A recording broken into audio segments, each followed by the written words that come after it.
There's this special feeling that you sometimes get when watching professional wrestling. It's that feeling during a match where you know you're watching something special, that you're watching something that's going to be talked about for years. It's a feeling that only comes around when you're watching the absolute best of the best in professional wrestling. And it's a feeling that I most recently got when watching Hangman Page and Kenny Omega versus the Young Bucks at AEW Revolution 2020. Everything surrounding this match, the build-up, the match itself, and the fallout was a storytelling masterpiece. The amount of attention to detail in this match is unlike anything we've seen in American pro wrestling in a very long time. This was four of the most brilliant wrestling minds today operating at the highest level from a storytelling and in-ring standpoint, which allowed these men to have the entire crowd in the palm of their hands that night in Chicago, Illinois. Today we'll be taking a deep dive into this classic and what made it so special and why it won so many year-end awards for Match of the Year in 2020. This is Tranquilo Club,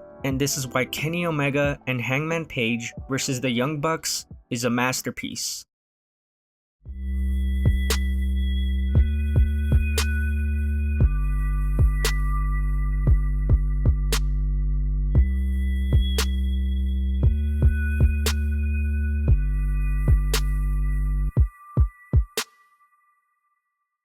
So just a little quick recap of how we got here. When AEW was founded, it was announced that Cody Rhodes, Kenny Omega, and the Young Bucks would all be executive vice presidents with the company. This meant that Hangman Page was left as the odd man out. But despite this, Hangman Page would go on to AEW's first show, Double or Nothing, and win the Casino Battle Royale, which earned him a spot in the match that would crown the first ever AEW World Champion at the next AEW pay-per-view, All Out. And as we know now, he would go on to lose that match against Chris Jericho. And this is where Hangman's story truly begins. After losing the title match to Chris Jericho, Hangman Page decides that he wants to do his own thing, and on being the Elite, he decides to step away from the group. That's right, Hangman decides to leave popular wrestling group The Elite. And as you can imagine, this came off as a huge shock to the Young Bucks and Kenny Omega. They were losing a lot of matches too, but they felt they didn't need to leave the group. They felt they were stronger as a unit together. So then Hangman would try to do his own thing for a while, but he would ultimately fall short at almost every turn. He would first lose a few matches to Pac, and then he would compete for the Dynamite Diamond Ring, where he actually made the final before falling at the final hurdle against MJF. And the Elite would take notice of Hangman's shortcomings. They would ask him constantly to rejoin them, that they could all get back to winning ways together.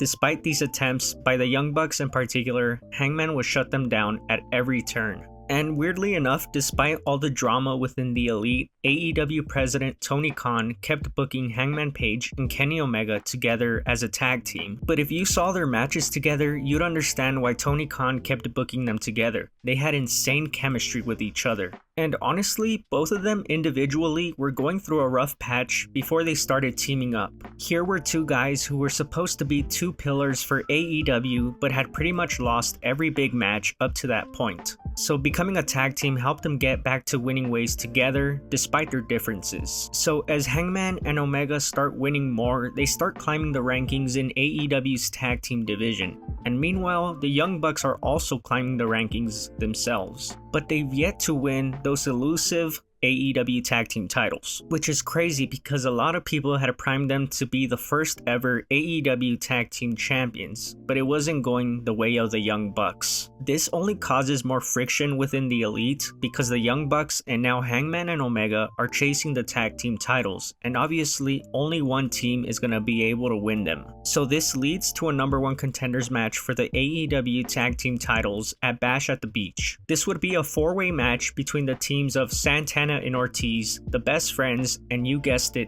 the Young Bucks, and Kenny Omega and Hangman Page. And this match is where things really start to heat up within the Elite. There's this really subtle moment in this match where Kenny Omega and the Young Bucks are all teaming up together, basically ganging up on one guy. And they're hitting their signature moves, they're posing together, and the camera cuts to Hangman Page on the apron, and he has this look on his face where he just looks really uncomfortable. It's like he almost can't believe believe that these guys are doing this in front of him. So now not only does Hangman have to worry about the Young Bucks stealing his moment, he's now questioning whether his own partner, Kenny Omega, is truly on his side or not. But somehow, Kenny Omega and Hangman pull it off and they win the match, becoming #1 contenders for the AEW Tag Team titles. And after the match, they're congratulated by the Young Bucks, so it seems like everything's okay for now. But Hangman Page still seems pretty uncomfortable to be in this position. He clearly doesn't want to be a part of this, but he's just going along with it because he just keeps winning, so why not, right? And it's during this time that Hangman starts picking up his alcoholic persona. He starts drinking all his problems away, he's going into the crowd and taking beer from them and just chugging it down completely. But man, does this get over like crazy. Hangman is coming out every week and the crowd is chanting cowboy shit and they're begging him to take their beer and drink it, and it's a snowball effect. It's incredible to see how each week Hangman is getting more over gradually over time because of this story. So the next week on the Jericho Cruise edition of AEW Dynamite, Hangman and Omega take on SCU for the tag team titles, and to the surprise of everyone, they actually win. And once again after the match, the Young Bucks come out to congratulate Page and Omega, but Hangman isn't having any of it. Instead of celebrating with the Young Bucks or even his own tag team partner Kenny Omega, he decides to jump into the crowd and celebrate with them while having a beer, of course. The Young Bucks insist that they're happy for Hangman and Omega, but they do make it clear they will eventually have to face off for those titles because they want them too. This is where the Elite's friendship is really put to the test because the Young Bucks are now chasing the titles that their friends have, and Hangman is part of a tag team that he doesn't want to be in. Meanwhile, Kenny Omega is almost playing the middleman in all of this. He insists that the Young Bucks and Hangman Page get along and that this won't cause a rift between the Elite. But some cracks within this group do start to show. The Young Bucks voice their opinion against Hangman's alcohol problem. Meanwhile, Hangman is making fun of the Young Bucks because he won the tag team titles before they did. And of course, as stated earlier, Kenny Omega finds himself in the middle of all of this. He doesn't know whose side to choose, and this only pisses off both sides even more. But then it finally happens. The Young Bucks become the #1 contenders for the tag team titles by winning a tag team battle royal on AEW Dynamite. And this makes it official. The Young Bucks will take on Kenny Omega and Hangman Page on pay-per-view at AEW Revolution. Tension was at an all-time high going into this match, and the one with the biggest suspicions was Hangman Page. At this point, Hangman is completely fed up with the Young Bucks. He accuses them of trying to steal his one and only true moment in AEW so far. He feels he also can't trust Kenny Omega because he's spending way too much time with the Young Bucks instead of focusing on their tag team. And because of this, the intrigue for the match was raised even more. People assumed Hangman and Omega were going to implode in this match, whether it was because Hangman couldn't trust Omega anymore and he was going to turn his back on him, or because Omega was going to reunite with the Young Bucks and turn his back on Hangman. No one knew what was going to happen, and that's what made this match special.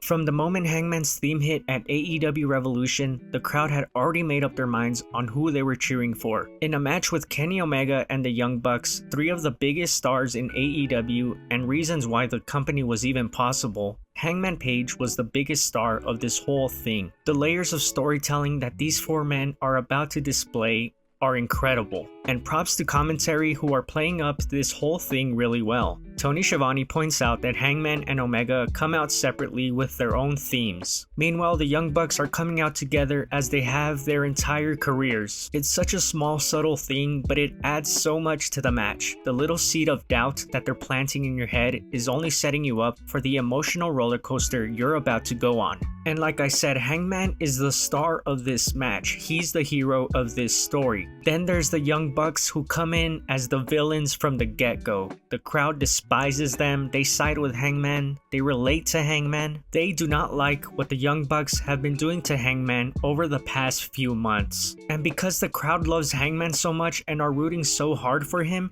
this match is elevated to a whole nother level because the crowd investment is at an all-time high. When you give the crowd someone to care about, someone so relatable, then it becomes must-see because you're rooting for them so hard. and that's what pro wrestling is. And in return, you get a recipe for an all-time classic. Then on the other side, you have the Young Bucks who are playing up the heel parts perfectly. They're trash-talking Hangman, they're spitting in his face, they're throwing middle fingers at him. It's crazy and the crowd is going absolutely wild. Then there's another interesting dynamic in this match. Kenny Omega is still trying to play the middleman in all of this. He's not trying to get personal, he's just there to defend the titles against his friends. The Young Bucks not so much, they're there to win the titles no matter the cost. This match kicks into high gear when Kenny Omega decides to say enough is enough and goes all out against the Young Bucks. And that's when these four wrestlers have everyone in the palm of their hands. Everyone is now going crazy for both Hangman and Omega, and they want to see the Young Bucks get their comeuppance. And this only keeps escalating because once Kenny Omega decides to go all out, so do the Young Bucks. So now you have an elite civil war basically unfolding in front of our very eyes. But it's all this tension, all this drama that leads to a moment in the match that I will never forget. The Young Bucks take out Hangman Page outside of the ring with an indie taker. Hangman is out, Kenny Omega is the only one left in the ring, and the Young Bucks are looking to finish this off already. They hit Kenny with a couple of super kicks, Kenny falls to his knees, and the end seems to be near. But in a complete show of disrespect, the Young Bucks hit Kenny Omega with a golden trigger. That's right, the move that he and Kota Ibushi, the Golden Lovers, use as a finisher.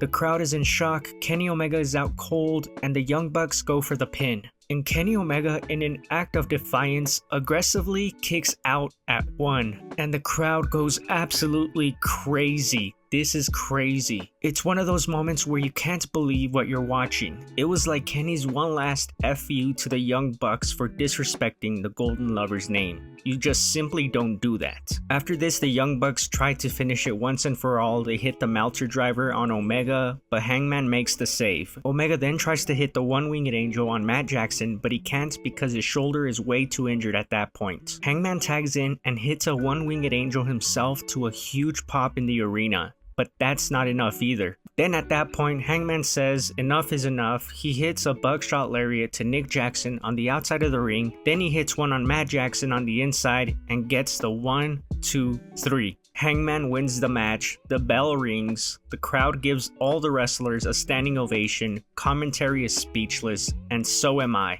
Omega, Hangman, and the Young Bucks had just put on an absolute classic, and everyone who was watching knew it. But even when the match was over, the story itself wasn't over. After the match was over, the Young Bucks were once again trying to make amends with Hangman and Omega. Omega forgives them, but Hangman not so much. He waits on the outside of the ring while Kenny and the Young Bucks talk it out. And it's here where we see a few subtle moments that add so much intrigue to this story. Before Hangman steps out of the ring, as Omega and the Young Bucks embrace, he has his back turned to the three of them, and if you read Omega and the Bucks body language, it appears almost as if they're gonna set up a super kick on Hangman. But then Hangman turns around and the other three guys just play it cool in the end. Then Hangman steps out of the ring and now Omega has his back turned to Hangman. And Hangman puts his title down and grabs the ropes, and it appears almost as if he's setting up for a buckshot lariat on Kenny Omega. But then Omega turns around and Hangman is now the one playing it cool. He holds the ropes open for Omega as he tells him to come over. The two of them finally embrace after a match for the first time in the run as a tag team. But the crowd is left wondering, did we really just see what we thought we saw? And if so, what's next for these two?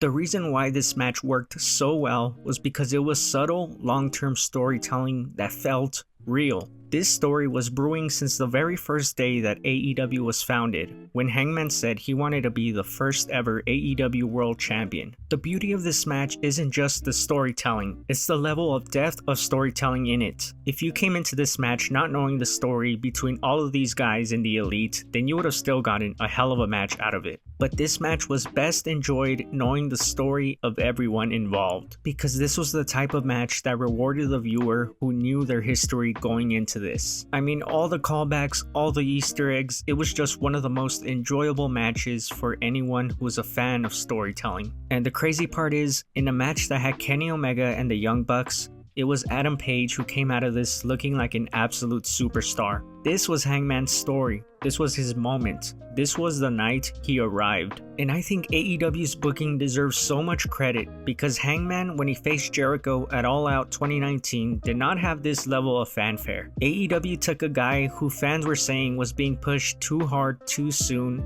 and completely deconstructed him and made him one of the most relatable wrestlers today. And that's why this match is a masterpiece, because it had all the makings of a classic. It had a fantastic long-term story with a lovable babyface, a fantastic match, and a wrestler coming out looking like an absolute superstar from this match. And the subtleties of tension and betrayal that was still present after the match was over only left us guessing and wanting more. And the crazy thing is, this was really only the beginning of the Hangman Page story. As we know now, the story between Hangman and Kenny ended up being one of heartbreak. And it all started here on this February night in Chicago, Illinois. Pro wrestling does not get any better than this. So if you haven't seen this match, I urge you to go check it out and see for yourself why the Young Bucks versus Kenny Omega and Hangman Page is a masterpiece.